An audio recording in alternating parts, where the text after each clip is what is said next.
Hello दोस्तों, मैं doctor Sheikh कमाल फ्रॉम मुरादाबाद। दोस्तों, हम सब चाहते हैं कि हम स्वस्थ रहें, हमारी बॉडी हेल्दी रहे और कोई भी बीमारी हमें ना लगे। इसके लिए हम अपनी बॉडी को बार बार साफ करते हैं, अच्छे से साफ करते हैं। हम अपनी बॉडी को बाहर से बहुत अच्छे से साफ करते हैं। दोस्तों, जितना ज़्यादा ज़रूरी है हमारी बॉडी को बाहर से साफ करना, उससे कहीं ज़्यादा ज़रूरी होता है हमारी बॉडी को अंदर से साफ करना। लेकिन हमें नहीं पता होता कि हमारी बॉडी अंदर से कितनी गंदी हो चुकी है। अगर आपको इस चीज़ का पता लग जाए तो आप कहेंगे कि पहले हमें क्यों नहीं बताया।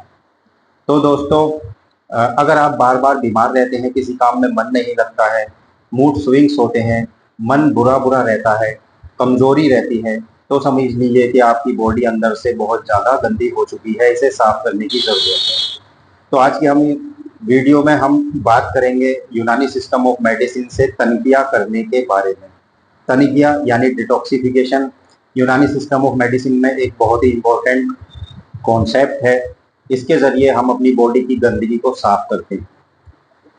यूनानी सिस्टम ऑफ मेडिसिन के बारे में हम बताएंगे कि तनिकिया को कैसे करते हैं। पांच आसान तरीके जो घर पे हम कर सकते हैं वो क्या है। इससे पहले जानते हैं कि ये जो गंदगी होती है हमारे जिस्म में, हमारी बॉडी में, वो आती कहाँ से है। तो दोस्तों, जो गंदगी होती है, जमा होती है, इसको बोलते हैं फुजला। यानी जो टॉक्सिन्स होते हैं, जो हमारी बॉडी को नुकसान पहुंचाने वाले चीज़ें होती हैं, उनको हम फुजला बोलते हैं। और इसको फुजलात बोलते हैं सब पूरे जिस्म की गंदगी को।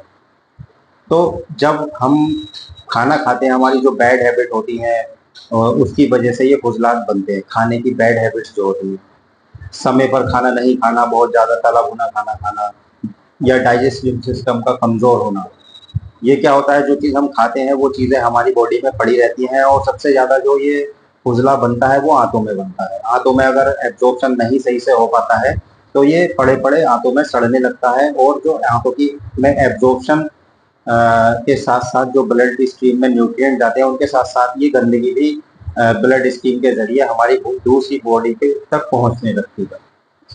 तो इस तरीके से ये फुजलात जो है सारे जिस्म में फैल जाती हैं। दोस्तों, आप तसव्वुर करें कि ये अगर किसी ऑर्गन में ये गंदगी एक साथ इकट्ठी हो जाए तो कितनी बीमारियों को जन्म देगी। ऑटो इम्यून डिसीज होती है, हमारी बॉडी अंदर से कमज़ोर हो जाती है।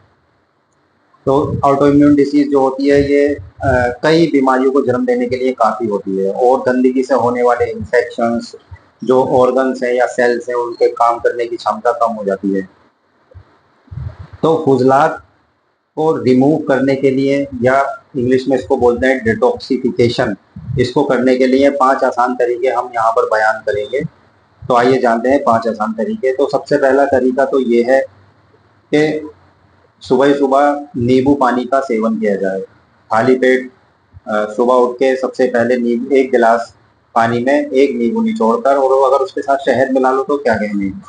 तो इसके साथ अगर हम रोज सुबह सुबह ये पानी कंज्यूम करते हैं तो इससे हमारी बॉडी को डिटॉक्स होने में काफ़ी हेल्प मिलती है। ये पानी सुबह सुबह जो हमारे रात भर का खाना जमा हुआ है आंतों में, उसको अच्छे से साफ कर देता है। आंतों की सफाई हो जाती है तो ये बाहर बरास के जरिए बाहर निकल जाता है, स्टूल के जरिए बाहर निकल जाता है, हमारा पेट अच्छे से साफ होता है।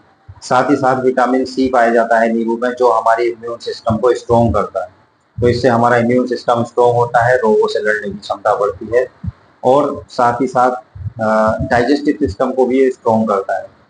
अगर हमारा डाइजेस्टिव सिस्टम यानी जो पाचन तंत्र है वो ही बहुत अच्छा होगा तो फिर क्या कहने। कोई से भी फुजलात जो है हमारी बॉडी में इकट्ठे नहीं हो सकते। दोस्तों, डाइजेस्टिव सिस्टम को, पेट को जो है रोगों का घर कहा गया है। यानी ज़्यादातर रोग जो जिस्म के होते हैं वो पेट की वजह से ही होते हैं।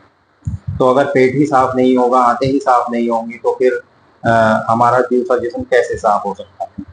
तो कम से कम इस चीज़ को अगर हम अपनाएं, अगर आप इस चीज़ को अपनाते हैं, 1 गिलास पानी के साथ नींबू का सेवन खाली पेट सुबह सुबह डेली करते हैं, तो इससे आपको काफ़ी हेल्प मिलेगी डिटॉक्स होने के लिए। दूसरा तरीका यह है कि फ्राइड फूड और प्रोसेस फूड जितने भी हैं उनसे परहेज किया जाए। दोस्तों, तले भुने खाने में बहुत ज़्यादा फैट होता है जो डाइजेशन को स्लो डाउन कर देता है, और इवन कभी कभी तो डाइजेशन नहीं हो पाता है और हमारे लीवर पर ओवरलोड हो जाता है, और लीवर को बहुत ज़्यादा काम करना पड़ता है इन सब चीज़ों को पचाने के लिए। आजकल जितना भी खाना आ रहा है प्रोसेस फूड या फिर ड्राई फ्रूट के नाम पर, जितना भी बहुत ज़्यादा लोग खाते हैं आजकल, तो ये हमारे लीवर पर, हमारी आंतों को, हमारे पेट को बहुत ज़्यादा काम करना पड़ता है। एक तो इससे डाइजेस्टिव सिस्टम कमज़ोर हो जाता है, दूसरा जो ये पूरी तरीके से डाइजेस्ट नहीं हो पाता है और पड़े-पड़े आंतों में सड़ जाता है और फिर आंतों में सड़ के फिर ये हमारे जिस्म के दूसरे हिस्सों में फैलने लगता है और इस तरीके से ये उजला क्रिएट हो जाता है। दूसरा यह क्या है कि हम अगर हेल्दी खाना खाएँ, हरी सब्जियाँ ज़्यादा खाएँ खाने में, तो हरी सब्जियों में फाइबर इंटेक बहुत ज़्यादा होता है, तो हमारी बॉडी को फाइबर मिलेगा और डाइजेशन अच्छा रहेगा। दूसरा ये हमारे डाइजेस्टिव सिस्टम को भी मजबूत करता है और जो मैदे से बनी रोटियां होती हैं वो ना खाएं, क्योंकि मैदा तो सिर्फ कार्बोहाइड्रेट ही होता है, उसमें से जितने भी फाइबर हैं और प्रोटीन है वो तो निकाल लिए जाते हैं। बाकी मैदा मैदा बचता है जो डाइजेशन आसानी से नहीं हो पाता है और हमारी आंतों को कमज़ोर कर देता है। तो मैदे की जगह बहुत अच्छे ऑप्शन हैं आजकल। आप मक्के का आटा खा सकते हैं, जौ का आटा खा सकते हैं और जो देसी चक्की का आटा, देसी हमारा गेहूं का आटा, देसी चक्की का आटा होता है वो कंज्यूम कर सकते हैं। वो बहुत ही हेल्पफुल होता है हमारी बॉडी को टॉक्सिन से बचाने के। दोस्तों तीसरा तरीका है, हम और आप अपने खाने के वक्त का अच्छे से ध्यान रखें। खाना समय से खाएं और एक टाइम बंधे हुए टाइम पर खाएं, ताकि हमारे डाइजेस्टिव सिस्टम को आराम करने का भी मौका मिल जाए। अगर रात को हम डिनर जल्दी कर लेते हैं और फिर हमारे जो आते हैं, हमारा जो डाइजेस्टिव सिस्टम है उसे पूरी रात का टाइम मिलता है डाइजेशन करने का और उसे आराम करने का। अगर हम डिनर जल्दी करते हैं और ब्रेकफास्ट लेट करते हैं तो डाइजेस्टिव सिस्टम डाइजेशन करने के बाद काफ़ी आराम मिल जाता है, बहुत वक्त मिल जाता है उसे आराम करने का डाइजेस्टिव सिस्टम को, जिससे हमारा डाइजेस्टिव सिस्टम रीजनरेट होता है, री इन्वाइगोरेट होता है, उसमें ताकत आती है। तो खाने की जो बैड हैबिट है, बहुत जल्दी जल्दी खाना खाते हैं, उससे डाइजेस्टिव सिस्टम भी कमज़ोर हो जाता है। पेट को खाली होने का टाइम देना चाहिए, फिर जब भूख ज़्यादा लगे तभी खाना चाहिए। तो वक्त पे खाना खाने का, टाइम पे खाना खाने का भी एक बहुत बड़ा रोल है हमारे डाइजेस्टिव सिस्टम को स्ट्रॉन्ग करने का और जिस्म से टॉक्सिन्स रिमूव करने का। और जब डाइजेस्टिव सिस्टम रात को हम सोते हैं तो जो बॉडी में हमारे टॉक्सिन्स होते हैं तो ऑटो डिटॉक्सिफिकेशन होता रहता है हमारी बॉडी में, क्योंकि डाइजेस्टिव सिस्टम उस टाइम आराम कर रहा होता है, तो हमारी बॉडी खुद ही जो है टॉक्सिन्स को रिमूव करती रहती है। तो हमें क्या है कि हमें अपने जिस्म को, हमें अपने डाइजेस्टिव सिस्टम को, हमारे पाचन तंत्र को हमें वक्त देना है आराम करने का, ताकि हमारी बॉडी खुद ब खुद इन टॉक्सिन्स को रिमूव कर सके। दोस्तों इसके आगे चौथा तरीका ये है कि रेगुलर एक्सरसाइज करना। हल्की फुल्की अगर आधे घंटे की अगर एक्सरसाइज करते हैं तो इससे हमारी बॉडी को एनर्जी तो मिलती ही है और फ्रेश भी फील करते हैं। इससे हमारी बॉडी के जितने भी टॉक्सिन्स होते हैं, ज़्यादातर टॉक्सिन जो होते हैं वो रिमूव होते हैं। दोस्तों जब एक्सरसाइज करते हैं तो पसीना आता है, पसीने के थ्रू जितने भी टॉक्सिन्स या गंदगी होती है हमारी बॉडी की वो रिमूव हो जाती है। ऊपर से जब हम एक्सरसाइज के दौरान पानी पीते हैं या फिर हमें प्यास बहुत ज़्यादा लगती है तो फ्लूइड इंटेक बहुत ज़्यादा होता है और फिर यूरिन के थ्रू और जो पसीने के थ्रू ये सब चीज़ें निकलती रहती हैं। दोस्तों एक्सरसाइज हमारे डिटॉक्सिफिकेशन के लिए तो ज़रूरी है, ऊपर से ये मेंटल हेल्थ को भी बहुत ज़्यादा इम्प्रूव करती है। हम फ्रेश फील करते हैं, स्ट्रेस रिमूव होती है, टेंशन रिमूव होती है। एक्सरसाइज करने से खून का दौड़ान बढ़ता है और ब्लड ज़्यादा से ज़्यादा सेल्स तक या टारगेट टिश्यूज तक पहुंचता है, फ्रेश ऑक्सीजन प्रोवाइड करता है। इस तरीके से ओवरऑल एक्सरसाइज हमें जो है डिटॉक्सिफिकेशन में मदद करती है। ज़्यादा ही ना सही, लगभग आधे घंटे आप रोज या तो दौड़ें या फिर जिम में जाकर एक्सरसाइज करें या योगा करें, जिससे कि आपको पसीना आए। ये काफ़ी हेल्पफुल है आपके तनगिया के लिए। दोस्तों पांचवा तरीका है फास्टिंग। आजकल फास्टिंग बहुत ज़्यादा क्रेज है। फास्टिंग को चाहे रोज़ा कह लें या फिर व्रत कह लें या फिर फास्ट कह लें।